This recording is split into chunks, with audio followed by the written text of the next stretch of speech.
para que si el día de mañana quisieran pues también retomar alguno de los insights que nos va a compartir, pues tener disponibles esta grabación. Y como les decía, pues muy buenas tardes, un gusto saludar a todas y todos los que el día de hoy nos acompañan en este espacio, un espacio que hemos generado desde la Facultad de Comunicación, particularmente desde la Coordinación Académica de Posgrados, un servidor Jorge Hidalgo, coordinador académico del doctorado en Comunicación y Mercadotecnia Estratégica, les da la más cordial bienvenida a este espacio de networking que hemos generado, pues, donde vamos a tener la posibilidad de escuchar a uno de nuestros egresados del programa, un muy destacado profesional del mundo de la comunicación y la mercadotecnia que el día de hoy nos acompaña, el doctor Luis Herrero Corona. También veo por aquí algunos queridos y queridas alumnas actuales del doctorado, gente que ha pasado por nuestros programas de maestría y que seguramente tendrán algunas dudas, inquietudes, también para ver si se animan a formar parte de este doctorado en comunicación y mercadotecnia estratégica que hemos tenido ya desde hace pues, prácticamente 15 generaciones. Estamos abriendo la decimoquinta generación de nuestro doctorado y sabemos que pues, ha tenido una gran acogida tanto por los profesionales del mundo de la comunicación y la mercadotecnia como pues también gente que se dedica a la consultoría, a la investigación. Y hoy pues tenemos el gusto, como les decía, de en este conversatorio poder platicar con uno de nuestros muy queridos egresados, ¿no? Del programa, también muy querido amigo y ya también de un tiempo para acá platicábamos, pues también profesor de nuestros programas, ¿no? Al concluir su doctorado, el doctor Luis Herrero, pues se incorporó también a las filas docentes de aquí de nuestra licenciatura en primer lugar y posteriormente en nuestros programas de maestría y bueno, pues hemos tenido con él el gusto de ver su crecimiento en esta línea académica también, porque pues ya está impartiendo cursos en nuestras filiales, en nuestras universidades hermanas en Cancún, en Mérida y próximamente en nuestro doctorado. Para quienes no conozcan la trayectoria de Luis, déjenme decirles que Luis Herrero Corona, como les decía, es doctor en comunicación y mercadotecnia estratégica por la Universidad de Anáhuac, México. Él tiene un MBA por la Universidad de Texas en Austin y una maestría en administración por el Tecnológico de Monterrey. Él es licenciado en Mercadotecnia también por el Tecnológico de Monterrey y en su trayectoria académica obtuvo menciones honoríficas en los grados de licenciatura, maestría y doctorado. En su trayectoria profesional ha dirigido por más de 25 años empresas dedicadas a la investigación de mercados y la evaluación de la opinión pública con clientes tanto del sector privado como del gubernamental. Imparte clases, como les decía, de investigación de mercados y mercadotecnia a nivel licenciatura en el Tecnológico Monterrey y a nivel maestría en la Universidad de Anáhuac, México. Es el actual representante nacional de México en la Asociación Mundial de Investigación de Opinión Pública, WAPOR, y es también asociado de APOR y ESOMAR y representante de las Heras de Demotecnia en las asociaciones SEDE y AMAI y es coordinador del Comité de Opinión Pública de la Asociación Mexicana de Agencias de Investigación de Mercado para el bienio 2023-2024. Y como les decía, pues parte de sus actividades también profesionales lo han llevado a ser representante exclusivo para México de Gallup International Association y actualmente se desempeña como director ejecutivo de las Heras de Demotecnia, teniendo a su cargo la responsabilidad de planear, organizar y dirigir y controlar todas las actividades estratégicas de la empresa y para mí pues es un verdadero honor, Luis, que estés el día de hoy aquí acompañándonos en esta primera sesión de networking e información de nuestro programa doctoral para quienes tengan el interés. Así es que, como saben, pues el día de hoy él va a estar hablando con nosotros sobre este tema de las encuestas en el proceso electoral 2023-2024. Como saben, un tema por demás interesante, nos tiene a todos los mexicanos seguramente en las mesas de discusión, comidas, fines de semana, hablando sobre el tema de qué va a ocurrir en nuestro país a partir de el 2 de junio y bueno, ¿quién mejor que los expertos en la medición de la opinión pública, en la medición del sentir del electorado que nos puedan platicar cómo es que se está realizando todo este proceso y por dónde se está moviendo. Así es que sin duda vamos a poder aprovechar esta primera parte del conversatorio con Luis para pues entender cómo se está trabajando esta temática y que tengan ustedes también la posibilidad de dialogar, preguntarle, ¿no? E incluso también, incluso cuestionar qué tanto de lo que él aprendió en nuestro programa doctoral, pues le ha permitido a él seguir cumpliendo con sus funciones académicas, pero también, sobre todo, desarrollándose en el mundo profesional. Así es que, sin más, doctor Luis Herrero Corona, te cedo la palabra para que podamos iniciar esta parte del conversatorio. Adelante, Luis. Muchísimas gracias, Jorge. Muy contento de estar aquí con ustedes.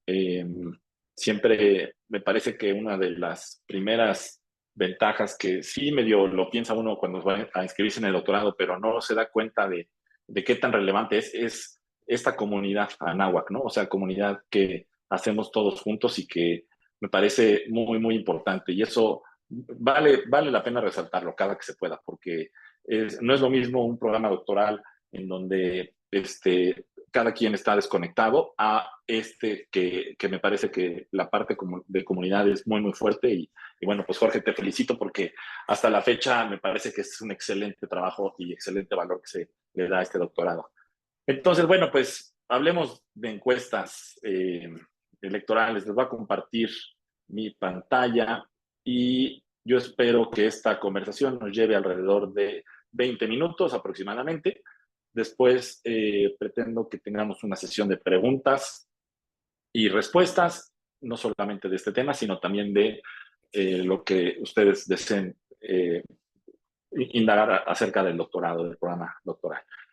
Bueno, pues hablando de las encuestas en este proceso electoral 2023 y 2024, esta plática la preparé no para meterme de lleno al ámbito político. No pretendo tomar partido en ningún sentido, ni tomar tampoco una opinión polarizada, ni nada de eso, sino pretendo ayudarles a explicar el fenómeno desde el punto de vista de las encuestas. Hay muchos puntos de vista de este fenómeno. El de las encuestas es uno relevante, es uno que yo estoy involucrado y que me parece que vale la pena entender.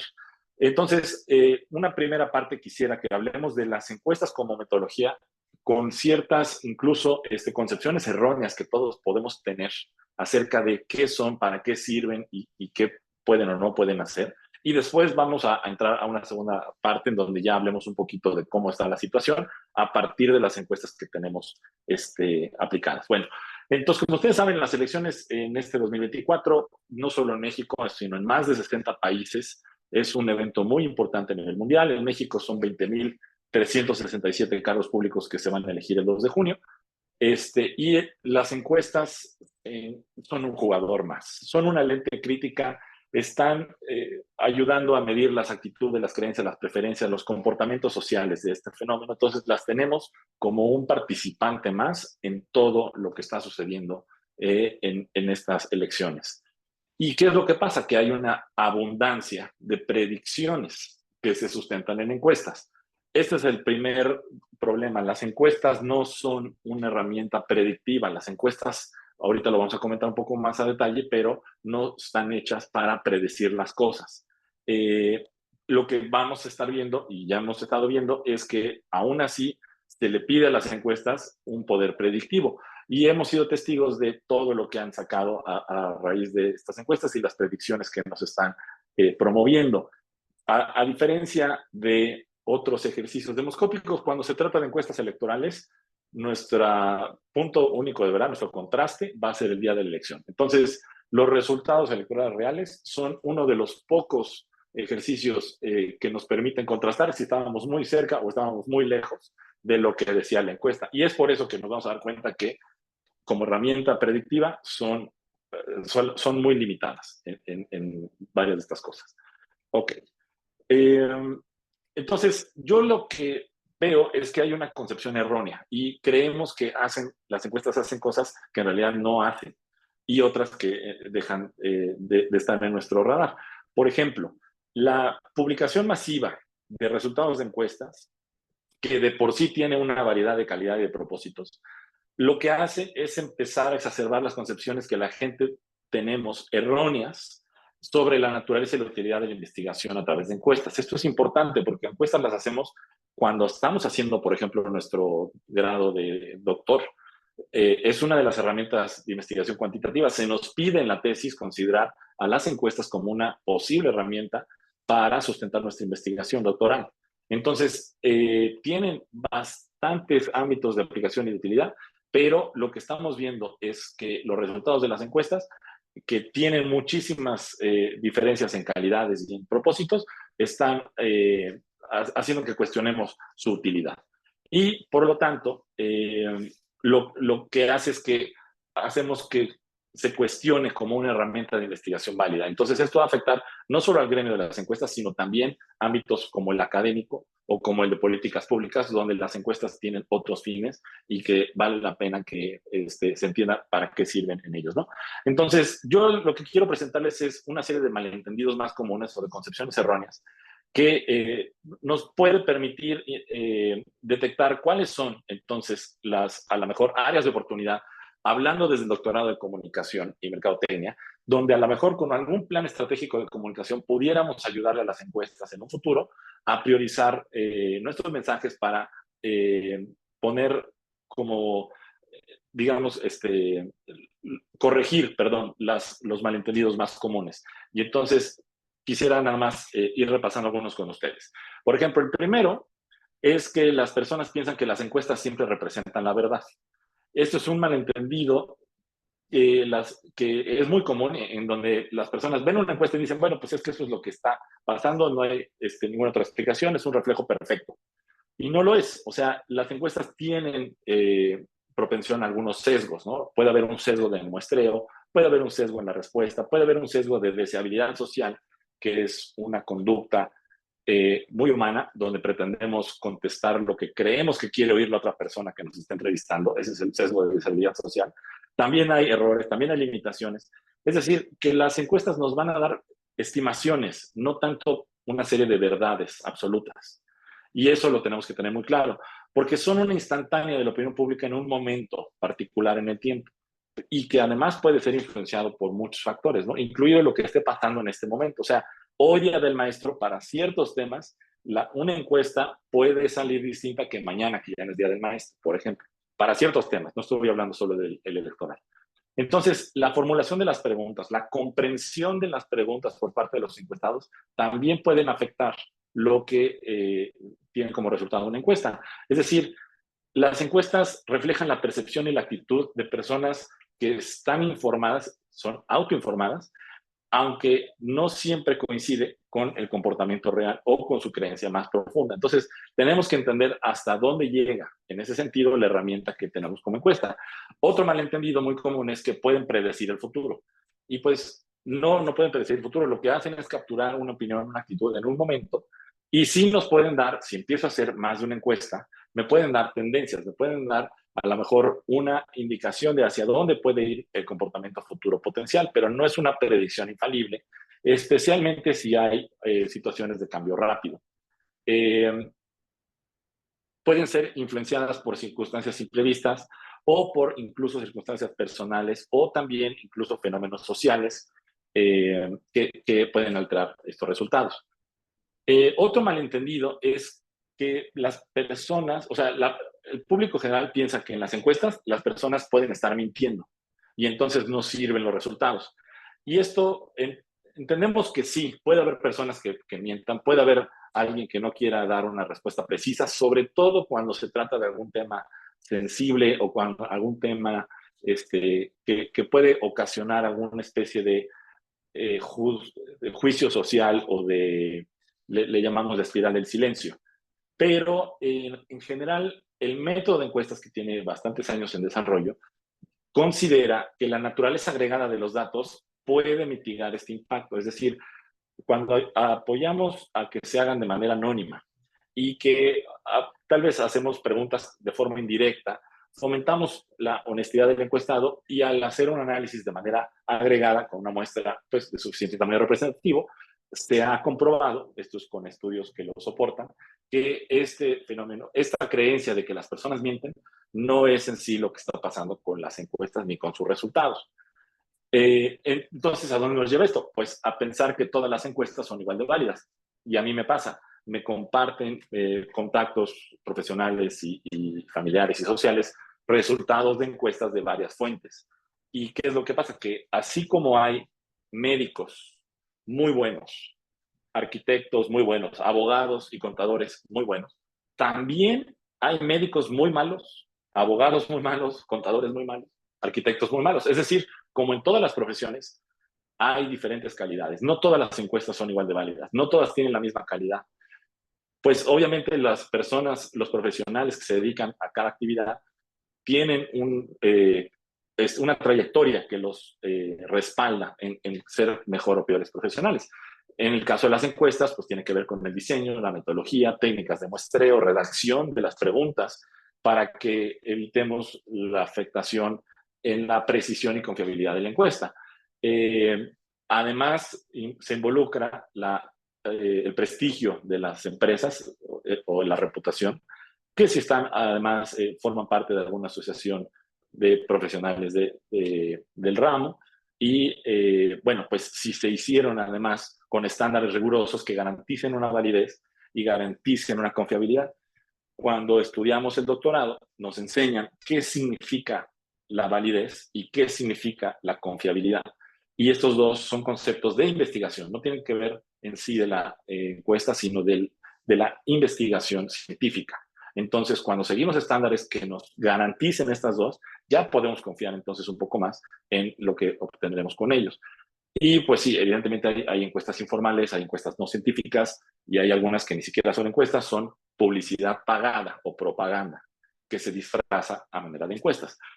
Otro malentendido es que creemos que las personas tiradas tienen una opinión sobre todo y muchas veces las personas en realidad no les importan las cosas, no tienen una opinión, pero si les preguntamos, pues estamos forzando, entre comillas, a que nos den una opinión, que nos den una posición y tal vez no estaba tan profundo o tan arreglado lo que estamos midiendo hasta que fuimos y lo quisimos obtener.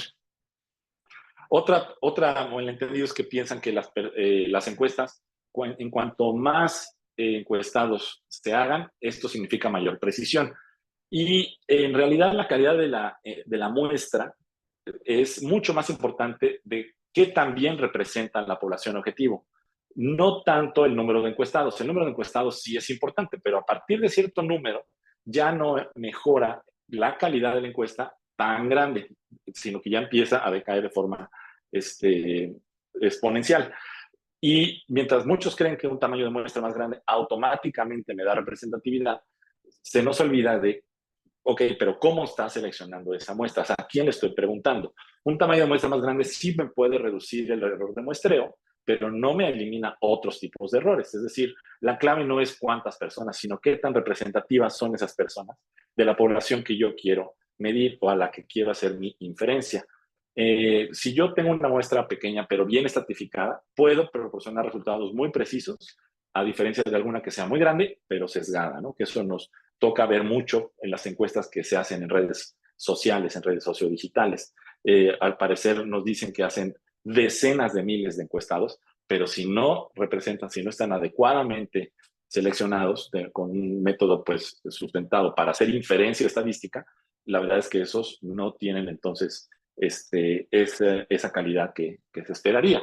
Y en ese sentido, las personas confundimos entonces qué es el margen de error. Creemos que el margen de error es la única medida de la calidad de la encuesta. Y no, el margen de error es única y exclusivamente el que está asociado al tamaño de la muestra. Este es un tema estadístico, este es un tema de muestreo a partir de la distribución normal y de todas las teorías que hay de cálculo de margen de error. Pero es mucho más importante tener en cuenta que hay, por ejemplo, el diseño de las preguntas, el marco de muestreo, que también está representada la población. Todos estos son factores mucho más importantes que nada más en sí el margen de error. El margen de error es únicamente un tema estadístico. Y en ese sentido, creemos que si la tasa de respuesta es alta o es baja, se habla de una buena o una mala encuesta. Y la verdad es que en este mundo actual, todo el mundo estamos hartos de responder encuestas y en algunas ocasiones hasta temerosos de responder encuestas, ya sea por teléfono o en vivo o en persona, pues por todo lo que nos rodea y la situación que vivimos. Entonces, sí ha habido de forma generalizada un declive en las tasas de respuesta en las últimas décadas, de hecho, pero no solo en México, en todo el mundo. Y muchos piensan, bueno, pues como eso está pasando, lo que pasa es que ya las encuestas no son tan buenas. Y no necesariamente, o sea, una alta tasa de respuesta no equivale a que sea datos de alta calidad, más bien es qué también está representada la muestra. O sea, volvemos a este tema de si estamos obteniendo respuestas de las personas que son idóneas para ser encuestadas. Y bueno, los últimos dos malentendidos que les quiero compartir es el uso de paneles en línea, ¿no? Que esto es un uso de personas que se voluntarian a responder encuestas a cambio a lo mejor de algún incentivo. Y como es algo que se ha llevado mucho más común en la actualidad, entonces creemos que todos estos son buenos o son malos o nos dan inferencia o no nos dan inferencia. Y lo que pasa es que como todo lo que resulta de objeto de estudio en nuestro aspecto académico, ciertos propósitos son convenientes, son rentables y sirven muy bien con paneles no probabilísticos, paneles en línea. Pero en otros propósitos no son ideales porque hay una autoselección de los participantes. Y si esa está ligada a lo que yo estoy midiendo, pudiera ser que yo no refleje con precisión a la población que quiero encuestar. Y bueno, para finalizar es que cuando ustedes ven una encuesta no piensen que ahí es donde termina la historia. Es decir, muchas veces vemos la encuesta y decimos, pues así va a quedar, eso es determinante, ya no hay vuelta de hoja y en realidad no son el fin de la historia. Son una herramienta, una pieza de evidencia, son algo que nos da una pieza más de información en un contexto de investigación mucho más amplio.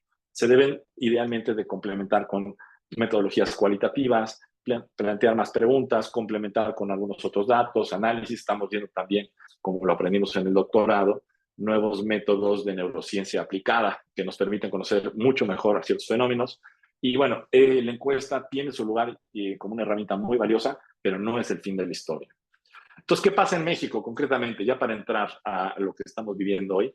Bueno, pues en México, como ustedes bien saben, tenemos diferencias muy extremas. Es un país con unos contrastes muy, muy grandes en todos los sentidos, positivos y negativos. Comprender estas diferencias y extremos que caracterizan a México es crucial cuando hacemos investigación de opinión pública y que queremos sacar un resultado, ¿no?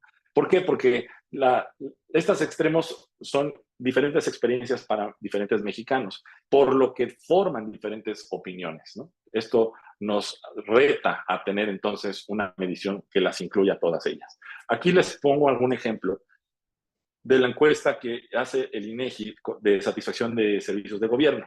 Estos son datos recientes de 2023. En México, las personas están muy satisfechas con la educación pública universitaria, por ejemplo. Sorprendentemente también con los servicios de energía eléctrica y de recolección de basura. Esto es a nivel nacional y es encuesta del INEGI, porque estoy seguro que ustedes ahorita están pensando, no, pero esa no está bien en tal municipio o no, en tal lugar es donde peor ha habido este servicio. Ok, sí, pero esta es la encuesta que hizo el año pasado a nivel nacional, ¿no? Vemos que también el servicio de metro y de tren ligero es de los mejorcitos evaluados y ya empezamos a encontrar diferencias en servicios de agua potable, de salud, parques y jardines, transporte público, carreteras.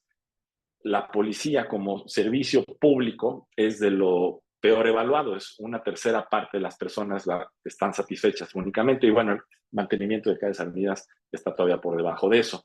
Esto lo estoy mostrando únicamente para percibir que tenemos una sociedad que tenemos varios puntos de vista sobre cosas que no son necesariamente lógicas y congruentes. Porque por un lado vemos con mucha aprobación ciertos servicios y con mucho rechazo otros. No necesariamente siempre con una congruencia a partir de algo, ¿no? Por ejemplo, en las instituciones y grupos sociales, las universidades públicas gozan de buena confianza, igual que el Ejército y la Marina. El INE, más o menos buena confianza, igual que la Guardia Nacional.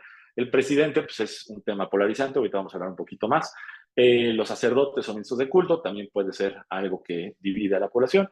Medios de comunicación, también ya los vemos como algo que puede ser más o menos divisorio.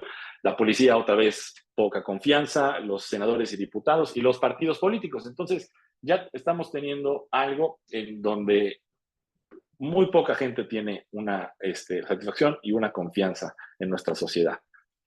Eh, Normalmente nuestro contacto con la población está dentro de nuestro propio ámbito social, de nuestro propio contexto, de nuestra propia clase y nivel sociocultural.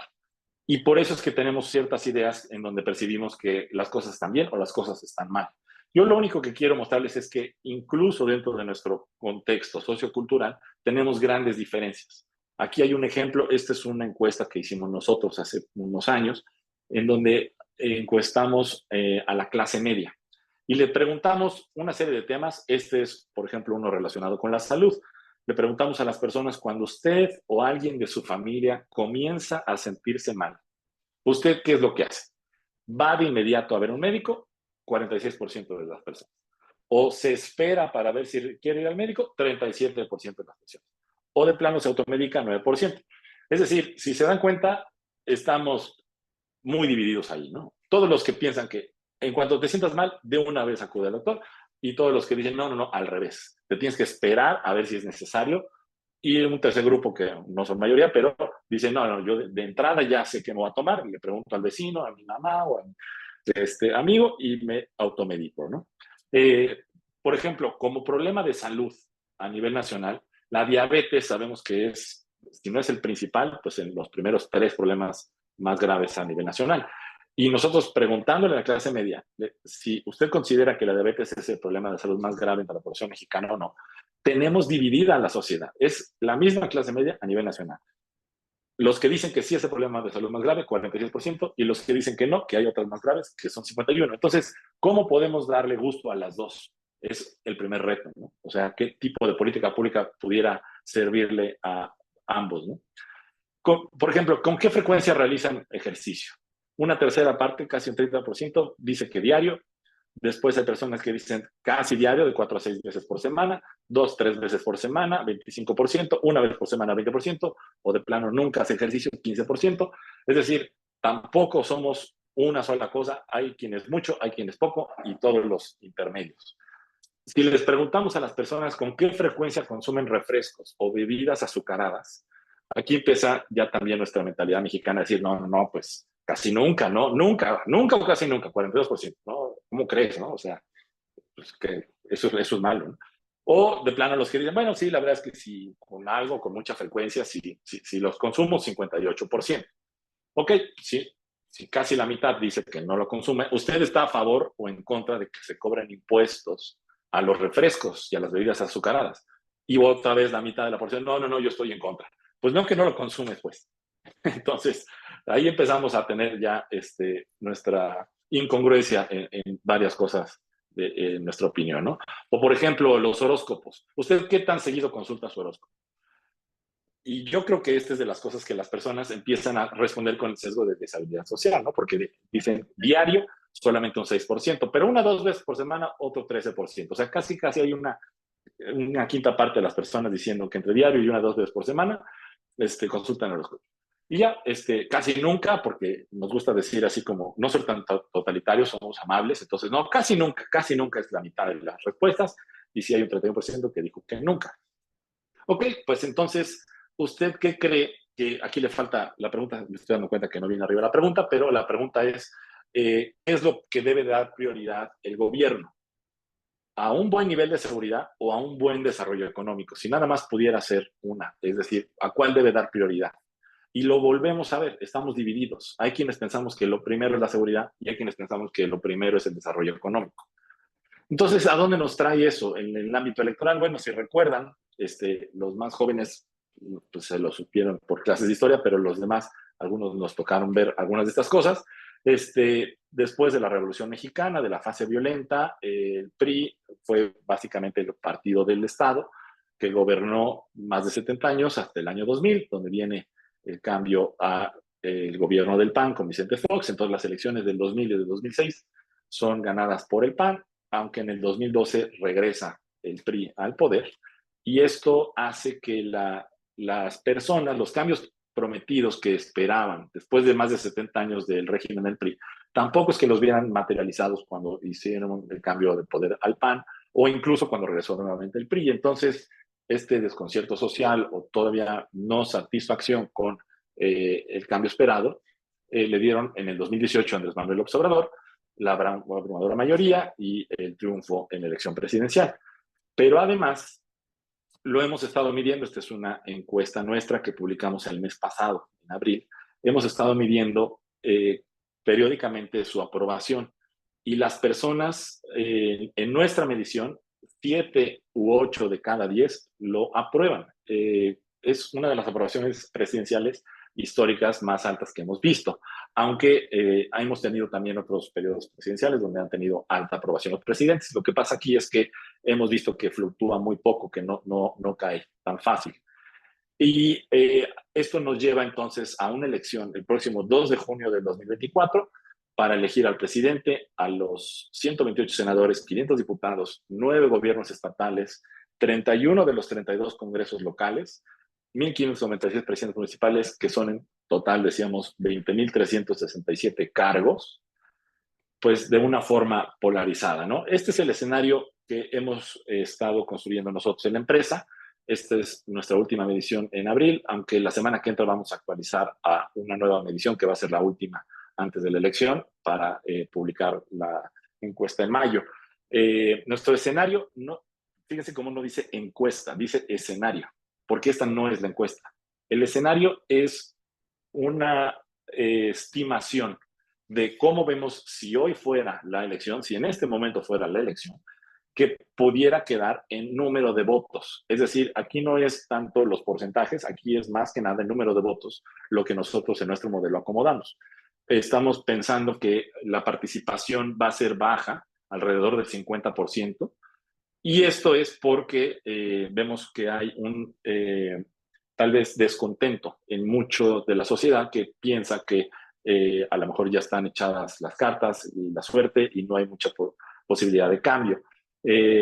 Nuestra encuesta es una de las piezas de información que utilizamos para poder construir estos escenarios.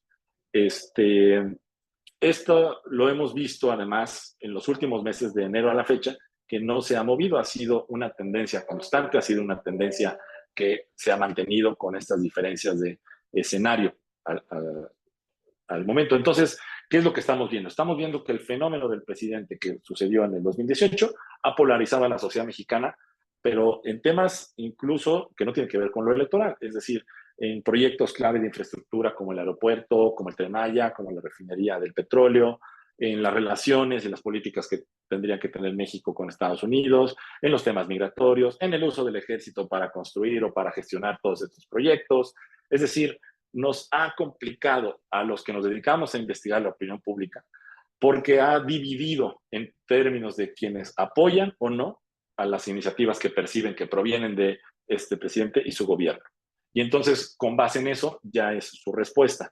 Entonces, ¿a dónde quiero dejar esta conversación? Esta es la última lámina de esta conversación.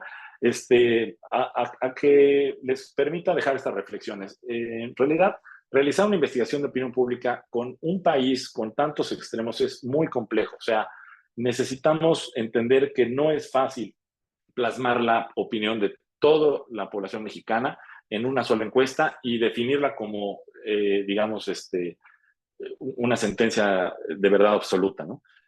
Tenemos retos en cuanto al tema de muestreo para garantizar la representatividad.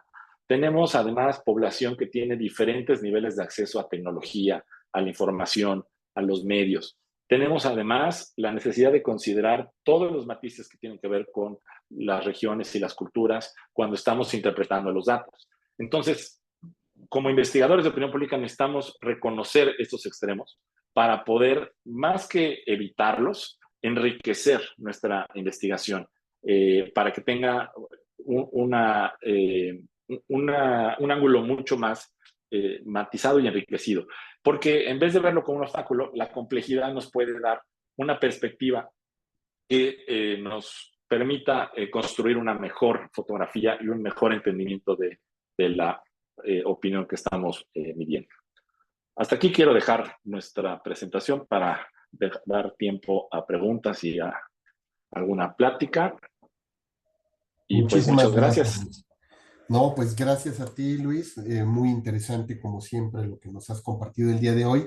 Y pues vamos a abrir esta parte del conversatorio por si quienes nos acompañan el día de hoy tienen alguna duda, inquietud sobre lo que nos has presentado y a partir de ahí, pues que te puedan dialogar contigo. A mí sí me gustaría iniciar este conversatorio entre lo que se van animando algunas de las personas que están aquí con nosotros a decirte a la luz del trabajo que has venido desempeñando allí en Demotec, en las Heras, eh, ¿cómo ven el futuro de las encuestas, Luis, ante el surgimiento de los nuevos actores, ¿no? De hecho, tú en tu trabajo doctoral investigaste qué tanto estos nuevos actores, llámese Facebook o Meta, Google, que están vendiendo ahora insights para las empresas, pues están llegando a ocupar un lugar que ustedes antes tenían como muy específico y que además se lo habían ganado con mucha legitimidad, ¿no? ¿Cómo percibes tú que ese escenario se pueda modificar en los próximos años? Sí, yo creo que es una transformación, ¿no? Que va a continuar y que va a seguir mutando en ese sentido. Las herramientas tradicionales que tenemos para conocer la opinión pública han ido evolucionando, pero en las últimas décadas han estado ya ahora retadas, ¿no? Con los avances tecnológicos y con una serie de factores externos que también han obligado a que consideremos otras metodologías, como lo platicamos en su momento en la investigación de mi tesis doctoral, pero los niveles de inseguridad, por ejemplo, pues nos previenen acceder a ciertas colonias, ciertas, a lo mejor conjuntos residenciales, o muchas veces no podemos entrar a ciertos niveles socioeconómicos, pero podemos hacer una llamada telefónica o podemos conocer a lo mejor la opinión a través de otro medio, pudiera tratarse de una red sociodigital, pudiera tratarse de alguna otra medición indirecta, que no necesariamente puede ser directa. Y yo creo que ahí es donde viene el reto, ¿no? En el contexto incluso de lo que hablábamos al principio, de lo que estamos viendo en evolución de herramientas de inteligencia artificial, yo creo que apenas estamos empezando a descubrir una serie de aplicaciones que nos pueden ayudar en todo esto. Yo pienso que es muy inocente el pretender definir la opinión digamos, el pensar y sentir de las personas a través de una sola herramienta. Tendríamos que eh, retarnos a poder considerar el uso adecuado de cada una de estas para que entendamos hasta dónde nos da cada una y no le pidamos más de lo que es. Eh, Esto es independiente del contexto de las malas prácticas que yo decía en mi plática, de muchos actores y de muchos políticos y de muchos intereses que tienen el estar a lo mejor abusando de la información a través de encuestas para otros fines que no son los que debieran tener. Pero yo pienso que no hemos todavía visto casi ni el arranque, ¿no? De todo lo que esto va a retar. Yo pienso que las encuestas, tal y como están el día de hoy, van a ser transformadas, pero no por ser sustituidas, sino por ser enriquecidas con estas herramientas y con estas oportunidades. Luis, uno de mis grandes profesores de posgrado nos hablaba cuando eh, se refería al tema de la investigación de mercado, siempre decía, las encuestas como los medios nunca dicen la verdad, ¿no? Dice, él era como su frase constante y decía, habría que poner en este entredicho todo lo que ocurre. Y un poco bromeando sobre este tema, yo quisiera preguntarte, hoy en estos escenarios de gran violencia en nuestro país, ¿no? Donde difícilmente, pues, vamos a poder incluso salir con toda seguridad los electores a votar, ¿qué tanto les ha complicado a ustedes? Y por eso me refería al tema de qué tanto dicen la verdad, porque pues muy probablemente hoy las que se dedican, las empresas que se dedican a medir la opinión pública, pues también tienen miedo de mandar a sus encuestadores a que los vayan a levantar. Entonces, ¿qué tanto está representado todo el país, todos los niveles, todos los enfoques culturales? Y si al final, cuando vemos estas grandes panorámicas que ustedes nos dan, ¿qué tanto podríamos decir nos están diciendo la verdad de lo que está ocurriendo en nuestro país?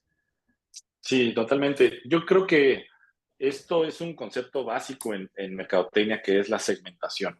en la forma en la que nosotros decidamos realizar la segmentación de lo que nos interesa trabajar, es en la forma en la que vamos a aplicar las estrategias.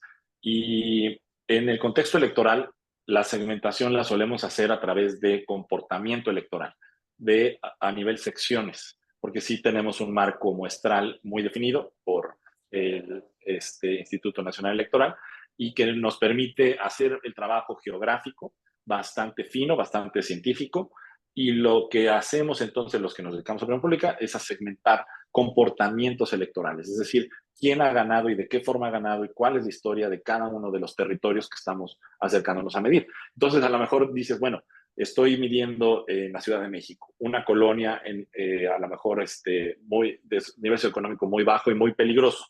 Puede ser, puede ser que sea válido sustituir esa colonia o esa sección por otra en donde sí puede entrar y medir esa opinión. Pero ahí ya empezamos a jugar a la parte no científica, ¿no? Porque es como una receta. Tú estás muy claro de cómo tienes que hacer los ingredientes antes de preparar el pastel. Y algunas recetas dicen, si no tienes sustitúyelo por este. Pero entre más sustituciones hagas, pues más te estás alejando de la receta original. Y ahí es donde viene a lo mejor el profesionalismo de cada agencia o cada empresa, que tiene que poder frenar y poder determinar en qué momento ese pastel ya no es el que la gente quiere, en qué momento ya no es el producto que se debe de estar preparando y que debe de estar digno de venta a mi cliente, ¿no? Y ahí es donde ya empieza el debate a nivel profesional. Yo pienso que en la práctica es muy difícil tener una sola verdad, ¿no? Y argumentar que conocemos al 100% a través de las encuestas la opinión de las personas. Lo que podemos es acercarnos, digamos, de una forma razonable, nada más para permitirnos en la toma de decisiones. Las encuestas en el ambiente profesional donde me desempeño sirven para tomar decisiones. Entonces, con que cumpla ese objetivo, el que apoye la decisión, el que le permita al cliente decir, voy a tomar esta, digamos, ruta o esta otra ruta, es, digamos que suficientemente bueno. Y para eso es, digamos, el uso y el fin al que se le contrató. Entonces, ese, digamos, es otro tema nuevo que es el uso y fines de las encuestas, porque entonces ya podemos hablar de que hay muchos usos y muchos fines, y hay algunos que sean muy, muy simples y que pueden ser muy sencillas las encuestas, y con eso es suficiente. Si pretendemos más bien medirlo de una forma súper exacta a un nivel de resultado que no se aleje casi de la realidad, entonces tenemos que ser obviamente mucho más críticos y disciplinados. Pero es definitivamente un reto, ¿no? El contexto de inseguridad es algo que nos impide conocer la opinión de las personas de forma directa, y si está relacionada esa opinión con algún sentido de conducta que estamos viviendo, en este caso una preferencia electoral, va a salir distinto el resultado, por mucha sustitución que pretendamos hacer, ¿no? Y eso tenemos que estar obviamente conscientes. Y me gusta mucho la metáfora que utilizas ahorita, Luis, sobre el pastel, porque pareciera que entonces lo que estamos viendo en los medios hoy día cuando presentan los resultados de muchas encuestas, pues es un cuchareo impresionante, ¿no? Porque como bien dices, pues en lugar de estar viendo un pie de limón, pues estoy viendo pues algo que parece que es un pie que dicen que sabe a limón, pero a lo mejor es de toronja porque no encontraron limones, no tiene harinas y no tiene levaduras. Entonces estamos viendo que todo el mundo está presentando cosas que parecen pastel de limón o un pie de limón, lo venden como un pie de limón, pero peor, como decías tú, en los usos y los fines nos dicen esto no es pues una fotografía estimada o es algo que te pueda ayudar a tomar decisión, sino te dicen esto es la realidad y quizá por ahí viene. Pero Karim tiene por aquí una pregunta. Karim, adelante. Gracias, buena tarde a todos. A ver, yo al igual que tú soy mercadóloga y pues obviamente crecí profesionalmente con la importancia de los números. Sin embargo, por todo lo que estamos viendo ahorita, ¿no? Lo que decías un poco hay personas que no lo manejan de la mejor manera, el pie es de un sabor o de otro, están cucharadas, no están cuchareadas. A mí sí me preocupan mucho las encuestas. O sea, digamos, en el ámbito político, a lo mejor no me voy a meter ahorita al ámbito de tomar decisiones en empresas, pero a mí en el ámbito político, que la verdad soy un poco fan de ese medio, me preocupan por varias razones, pero tú ves obviamente un programa de opinión y pues vas desde, o lees ves los medios y demás, y ves encuestas como una que salió ayer antier que había menos de un punto de ventaja, ¿no? Y vemos, pues a lo mejor creo que la que más diferencia he visto ha sido la tuya de ahorita, pero 30, ¿no? Por ahí es como la que más, ¿no? Entre 20 y 30, la que más. Entonces, y amén de que a lo mejor las encuestas, y esa sería como otra pregunta, ¿son para el círculo rojo o no son para el círculo rojo? ¿Son para todos? ¿No? O sea, ya como una pregunta, ¿las encuestas son para nosotros o en realidad otros sectores socioeconómicos las miran? Esa sería una. Y la segunda sería, ¿cómo defenderlas? O sea, cómo salir en este momento ofreciendo un producto como las encuestas o diciendo, no, a ver, estos sí son importantes por esto, cuando yo lo que escucho en el medio en el que me muevo es, ok, ¿quieres una encuesta? ¿Quién quieres que gane? ¿Cuántos puntos? Ok, déjame, hago las preguntas correctas para que te salga esa medición. Entonces, una sería, ¿cómo defenderlas en estos tiempos, digamos, electorales, políticos y demás? Y dos, ¿son para nosotros o son realmente para la población? Sí, mira, las encuestas se hacen para varios fines, ¿no? Uno de esos fines sí es para nosotros. Hay muchas personas que a lo mejor están esperando conocer el sentido de a lo mejor el resto de preferencias antes de tomar una decisión del voto que quieren emitir, o sea, lo que se le conoce como el voto útil. Eh, Nosotros no les llamamos indecisos, porque lo que hemos visto es que las personas puede que todavía no nos digan por quién van a votar, pero sí nos van a decir quién no quieren que gane. Entonces, tan indecisos no están. A lo mejor están esperando a ver la encuesta para utilizar el sentido del voto y hacer que no ganen que no quieren que ganen. Entonces, en ese sentido, también sería una audiencia de encuestas esa persona, no solamente el círculo rojo. Entonces, se usan actualmente para varios fines. El círculo rojo lo usa para tomar decisiones de campaña o estratégicas, y luego las personas que todavía no conocen el sentido de su voto, a lo mejor dicen cómo puedo optimizar y hacer un voto útil, ¿no? Y entonces, ¿qué hacemos con las encuestas? Y aquí esta es, yo creo que la gran pregunta. Tenemos que aprender, y esto es una lucha, créeme, diaria, desde por lo menos mi plataforma, tenemos que aprender a transmitir que no todas las encuestas son iguales. No todas las encuestas son iguales. Tenemos que aprender a distinguir que hay buenos y malos médicos, hay buenos y malos encuestadores. Hay encuestas que no son encuestas, sino que son propaganda. La que tú estás diciendo de un punto es Massive Caller, y ellos tenemos ahorita un expediente que de hecho Rodrigo, nuestro director general, se encarga más que yo y mejor que yo de demostrar en los medios de comunicación cómo es una venta disfrazada de encuesta. Es toda una serie de encuestas que tenemos de México Elige, Campaign and Elections y Massive Caller como los peores, digamos, actores que se están disfrazando en este momento de encuestadores y que nos están haciendo daño a todos. ¿Por qué? Porque nosotros sí tenemos muchos años haciendo esto, con algunos aciertos y errores, por supuesto, como cualquier profesión, pero que nos permiten ir mejorando. O sea, nunca lo vemos como una sentencia, lo vemos como una mejora potencial. Si este pie y esta diferencia que yo mostré en pantalla hace unos segundos difiere, bueno, lo que difiera el día 3 de junio de la realidad, tenemos que volvernos a investigar, tenemos que ver cómo se mejoran los modelos. ¿Por qué? Porque las personas evolucionamos, las coyunturas también cambian y bueno, es algo que nos permite como investigadores ir creando mejores modelos.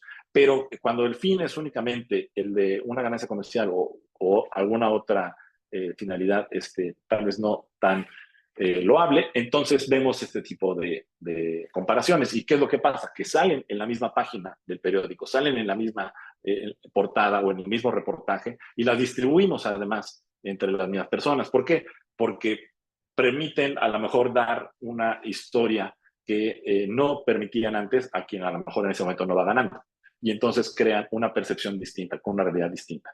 Que ese es un manejo mucho más mediático y menos de investigación, ¿no? De opinión pública. Entonces sí, eso desgraciadamente es algo, yo lo pregunté en el último congreso de SOMAR, que fue aquí en la Ciudad de México, se lo pregunté a una investigadora muy reconocida a nivel internacional, le dije, oye, ¿Qué tanto es real el esfuerzo que hacemos todos los que nos dedicamos a esto en educar, llamémoslo entre paréntesis, educar a la población, a los que no son expertos en esto, para que empiecen a identificar lo que es de calidad y lo que no es de calidad? O qué es un margen de error, qué no es un margen de error, o por qué decir esto o no decir aquello. Y me dijo, es una batalla perdida, pero hay que hacerla.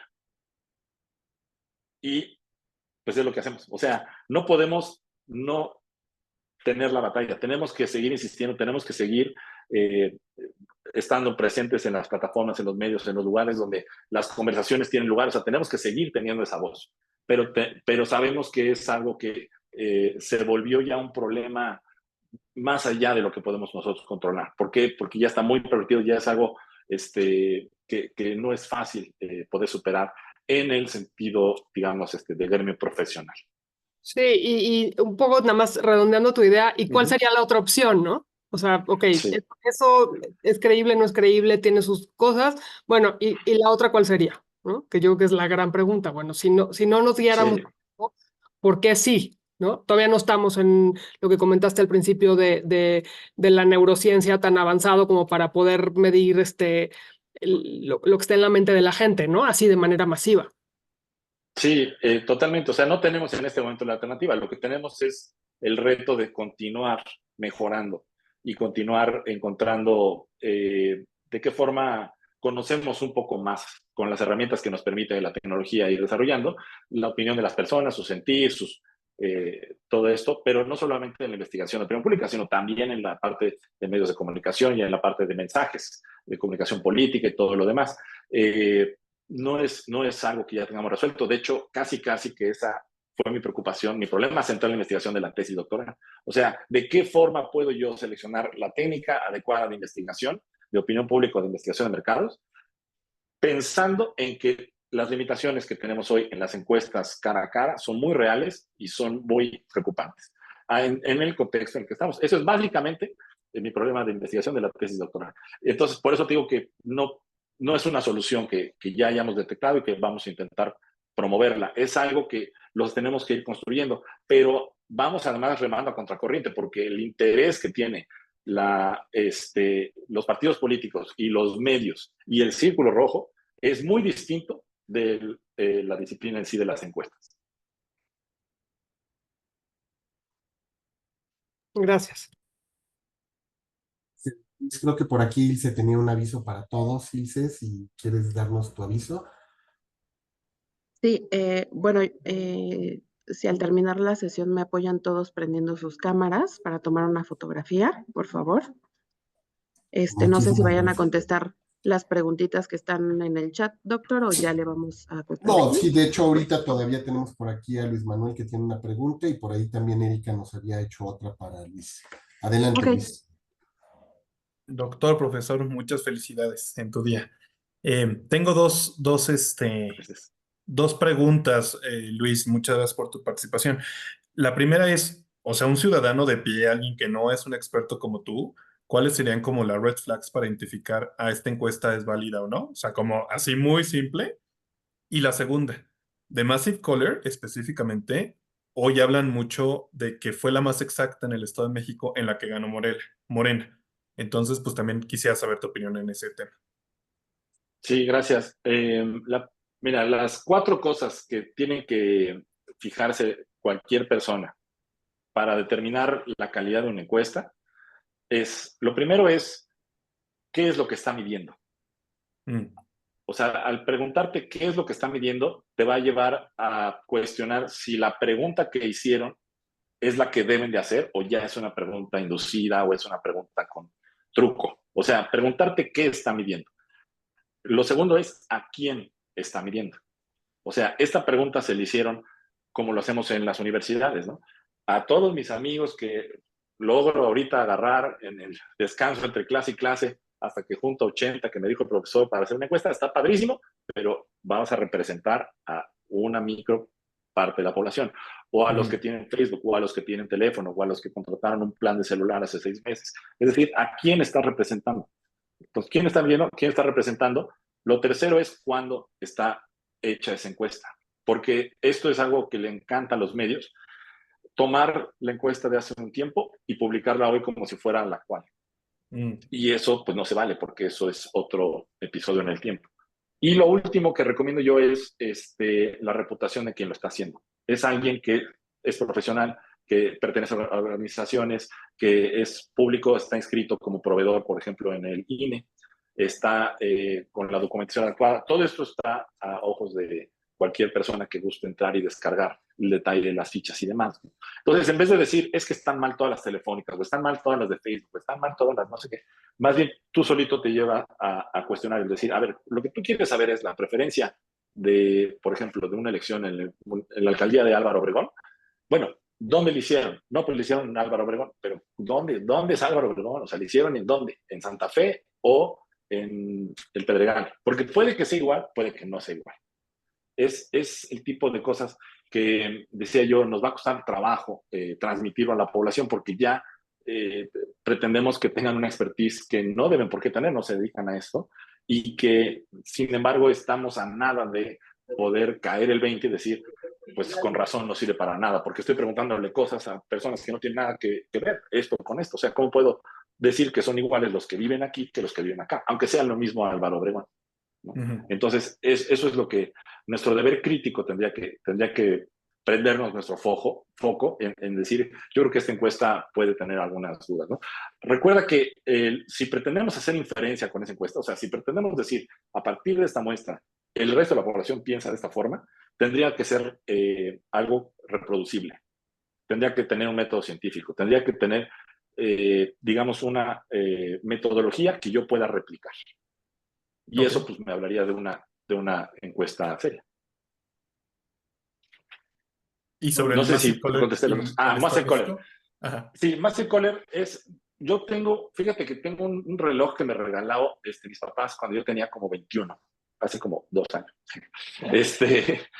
Y ya no tiene pila, lo tengo en un cajón. Ese da la hora correcta 2 veces al día, ¿no? O sea, como está, creo que dice 10:30, a las 10:30 de la mañana está bien, y a las 10:30 de la noche también está bien. Entonces, Massive Caller le pasó lo mismo. O sea, Massive Caller todos los días hace propaganda con sus encuestas. Y si una vez estuvo cerca, que además no lo sabemos como tal, ¿no? Si a una vez estuvo cerca, te digo que tenemos un expediente que no es que queramos hacer así nuestra propia guerra contra ellos ni nada, de todo lo que evidentemente no está bien. O sea, tenemos las elecciones que hicieron en Sonora, en Durango, en Baja California Sur, la misma alcaldía de Benito Juárez, donde ganó Santiago Taboada, lo que decía Maximus Coller y cómo quedó la elección. A 13, a 5 y a 7 días de la elección. Entonces, en el Estado de México, hay que recordar que no vimos las encuestas que no se publicaron. ¿Por qué? Porque no se publicaron. Entonces, ¿qué pasa? Que hay muchas encuestas que estaban perfectamente bien, pero no las conocimos. ¿Por qué? Porque a lo mejor las contrató el candidato que perdió. Y le decían, vas a perder por 5, o por 8, o por 11. Entonces estaban en un margen de error súper preciso, pero no las publicas. ¿Por qué? Porque ni modo que digas, oigan, ya hice mi encuesta y la verdad es que estás muy bueno, voy a perder, pero por poquito. Entonces, pues no lo publicas, lo guardas. ¿Cuál es la que publicas? Solo vimos las que decían las que van a ganar. Entonces, esas que son privadas, es difícil argumentar a que Massive Caller estuvo mejor, porque estás diciendo algo que no viste, ¿no? Estás diciendo, ni siquiera Massive Caller es que fuera la buena, es que también pudo tener alguna información y la atinara, pero no fue como la exclusividad. Hay muchísimas encuestas que estuvieron como deben de estar, pero no las conocimos porque eran privadas. Y si las contrató el candidato que no ganaba, no las iba a publicar. Entonces, es como el dejar un poquito más amplio el espacio, ¿no? de investigación a las metodologías, más que nada. Muchas gracias. Sí, Luis, Erika, por acá tienes también una pregunta para nuestro invitado. Hola Luis, ¿desde Hola, Erika. ves posible un escenario en donde Morena se vea rebasado por la oposición? Esa sería una. Y la percepción del siguiente debate, ¿crees que tenga o sea, que pueda mover esta tendencia o ya como que se va a seguir manteniendo lo que hemos visto?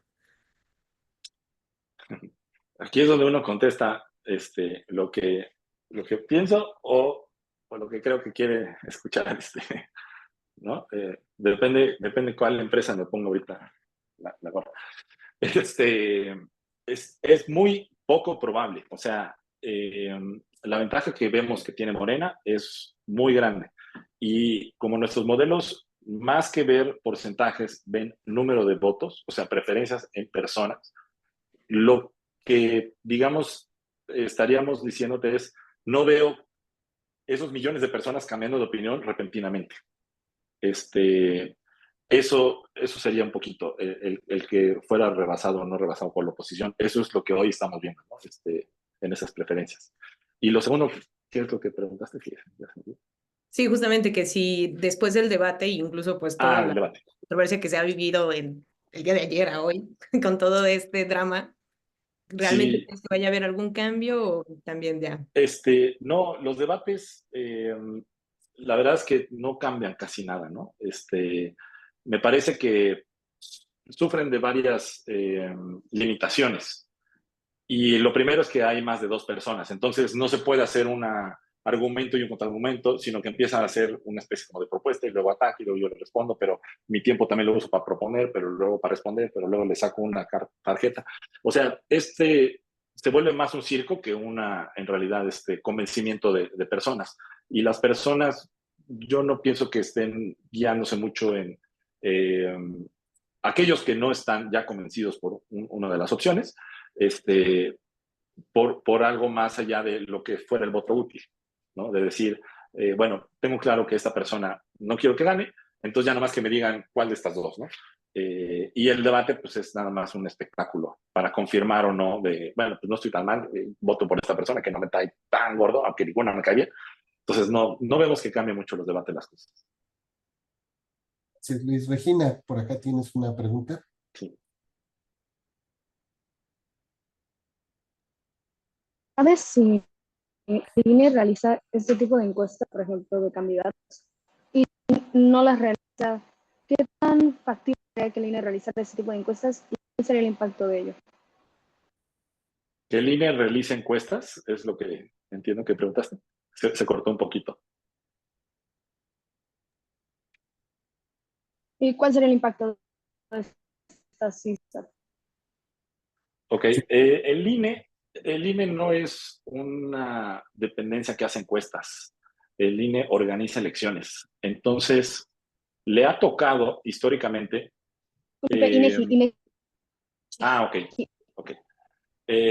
Sí, porque quiero decir que el INE en realidad no tiene nada que ver con las encuestas. De hecho, cuando le ha tocado, lo que ha hecho ha sido una licitación con casas encuestadoras y ha seleccionado a 3 o a 4 que hagan la encuesta. En el caso de INEGI, es un organismo autónomo, pero público. Entonces, dado que en los últimos años todos estos organismos han sido parte de lo que yo decía en mi exposición, percibidos como algo que está aunado al gobierno del presidente o en contra del gobierno del presidente, o sea, la neutralidad se ha perdido, porque además han desaparecido varios. El hecho de que el INEGI hiciera una encuesta me parece que también polarizaría en eso. Empezaría a dividir con las personas que creen que no, que ya está vendido, no, que no está vendido, no, es que justo lo hace por berrinche para oponerse al presidente, y los que dicen exactamente lo opuesto, no, está siguiendo las órdenes del presidente y está haciendo lo que le está pidiendo. Desgraciadamente esa neutralidad como institución se perdería si se mete al ámbito político. Yo creo que sí la mantiene muy bien al dedicarse a hacer las encuestas y los censos de población normales y económicos.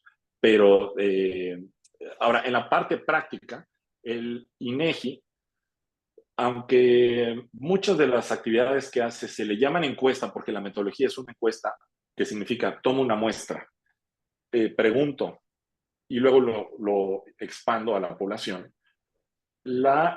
digamos que el enfoque que tiene práctico el INEGI es un poco más en el recabar datos, recabar información. Es un enfoque que busca llegar a medir a la población mexicana sobre ciertos aspectos. Entonces, ¿a qué me refiero con ese comentario? A que si yo necesito que alguien me diga la opinión que tiene respecto a la aprobación presidencial, si la persona me dice, no, pues no estoy seguro, no sé bien, yo como INEGI, y esto se los digo porque lo he visto con entrevistadores, promuevo a que me diga alguna respuesta, la que sea, pero que no me lo deje en blanco, que no me deje de contestar. O sea, yo estoy como INEGI queriendo conocer a México, queriendo conocer el fenómeno, queriendo tener el dato.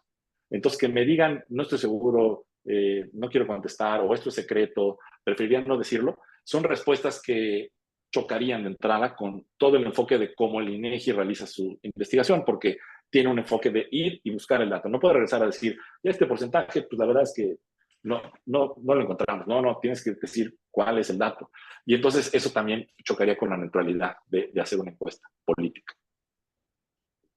Así es, Luis. Y por último, porque sé que te tienes que retirar a otra reunión, Sí, Luis, muchas gracias. nosotros vamos a seguir con la información del doctorado. Nada más, ¿qué tanto te sirvió a ti haber cursado este doctorado en comunicación y mercadotecnia estratégica para desarrollar y potenciar todo esto que tú has venido haciendo a nivel profesional? Fíjate que lo comentamos desde las primeras sesiones que nos conocimos, Jorge. Yo quería hacer el doctorado más como un desarrollo personal, como algo que yo quería de crecimiento, como una meta más en mi a lo mejor, carrera académica, y no tenía claro para qué me iba a servir. Yo solamente confiaba en que me iba a servir para algo, apostándole un poquito a que tal vez estás tomando las decisiones que sabes que incrementan tu posibilidad de oportunidades sin saber aún cuáles son esas oportunidades. Y así es como, digamos, que percibí que tenía que seguir. Creo que yo no era el común de mis compañeros sí tenían mucho más claro la idea de qué les iban a dar el doctorado, y por supuesto que se los empezó a dar. Pero en mi caso yo no lo tenía claro. Yo sabía que era una apuesta, para mí era una apuesta positiva. Y finalmente, pues vi que sí, efectivamente sí sirvió en ese sentido. Cuando terminé, se abre la oportunidad de poder dar clases, ¿no? Aquí mismo en Anáhuac, y eso pues ya es un primer beneficio, una satisfacción que disfruto enormemente. Empiezo a poder también acceder a algunos círculos del ramo que ya empiezan a considerar, pues no sé si otro nivel o otro profesionalismo social, ¿no? Entonces me animo a participar en congresos internacionales y al rato ya estoy metido en ponencias. Pude ir a dar una ponencia en Dubái, pude ir a Salzburgo, este año me toca en Seúl, en Corea del Sur. Y ahora soy el representante de México, o sea, nada más hay un representante, y yo soy el de México. ¿Te acuerdas de Carlos Muñiz? De él heredé ahora esa representación. Entonces, pues es un honor grandísimo también, ¿no? Estar representando al país en eso. Y no porque si no hubiera tenido el grado doctoral no lo consiguiera, pero tal vez las puertas académicas y las puertas de este networking con el que ya empiezas a acceder porque te empiezas a involucrar en tu ramo de una forma mucho más profunda, tanto en lo académico como en lo profesional. Eso es un impulso que te lo da el simple hecho de estar metido en un programa doctoral. Sí, la satisfacción, ¿no? de haber logrado algo, de haber tenido ahí una cima académica, de poder también tener una metodología, a lo mejor una forma de pensar mucho más objetiva, una forma de ver la realidad o de ver el mundo con un poco más reserva de conocer, de pensar que ya se conoce todo, ¿no? De pensar que siempre puede uno aprender algo nuevo, de pensar que siempre hay puntos de vista diferentes. Yo frecuentemente reviso mis apuntes, recuerdo a los maestros, cuando hay ciertas situaciones que te invitan, ¿no? a volver a reflexionar, a regresar a esa clase, a regresar al comentario que te llamó la atención de algún maestro. Y por último, el hecho lo comentaba yo al principio, del networking de compañeros y de la misma cuerpo académico, porque ahora sí que yo lo he visto en las clases que he podido dar a algunos alumnos de maestría, que la participación que tenemos al combinar diferentes mentes y diferentes backgrounds, diferentes actitudes y formaciones, enriquece en lo personal a lo que nosotros estamos investigando, a lo que nosotros estamos haciendo.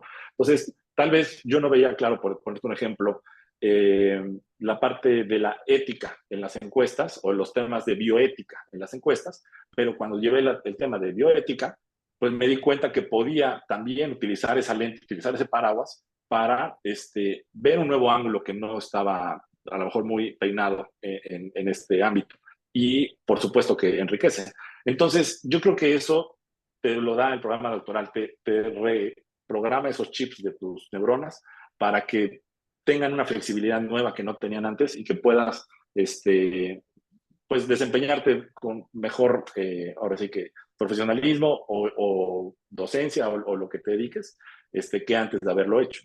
No sé si más o menos quedó más, un poquito claro. Clarísimo, por supuesto, mi querido Luis. Yo quisiera aprovechar antes de que te tengas que retirar, pues darte este pequeño reconocimiento por tu participación el día de hoy exponiendo sobre este tema, las encuestas en el proceso electoral 2023-2024. Para nosotros ha sido un honor tenerte aquí el día de hoy conversando con pues la comunidad de personas que están interesadas en nuestro programa. Te lo agradezco muchísimo. Luis, ya te lo estaré haciendo llegar de manera presencial también. Y bueno, pues vamos a continuar nosotros esta sesión también resolviendo dudas, inquietudes que tienen las personas que se han querido sumar a esta iniciativa y ver si alguno de ellos pues en un futuro pues estará también aquí incursionando en nuestras aulas, pero más o menos para que tengan una idea, esto es lo que ocurre permanentemente en nuestro programa doctoral.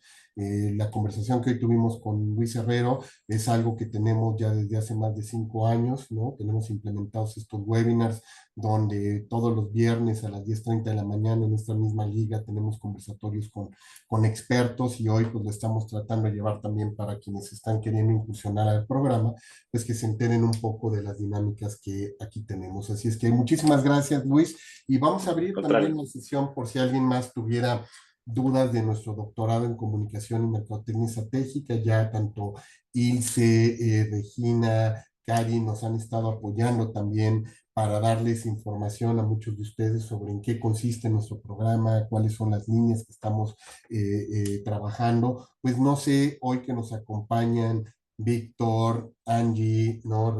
Ruiz también tuvieran alguna inquietud sobre ello. También Eduardo Portas, que hoy amablemente nos acompañó, él es egresado también de nuestro doctorado, ¿no? Es nuestro segundo graduado también del programa. Muchísimas gracias, Lalo, por estar aquí con nosotros. Seguramente próximamente lo van a ver también dando alguna de estas charlas como la que hoy nos compartió Luis. Pero bueno, no sé si tengan alguna inquietud, Víctor, Regina, Angie, sobre el doctorado, Luis Manuel, algo que les gustaría saber sobre nuestro programa, que podamos apoyarles también a resolver sus dudas. ¿No?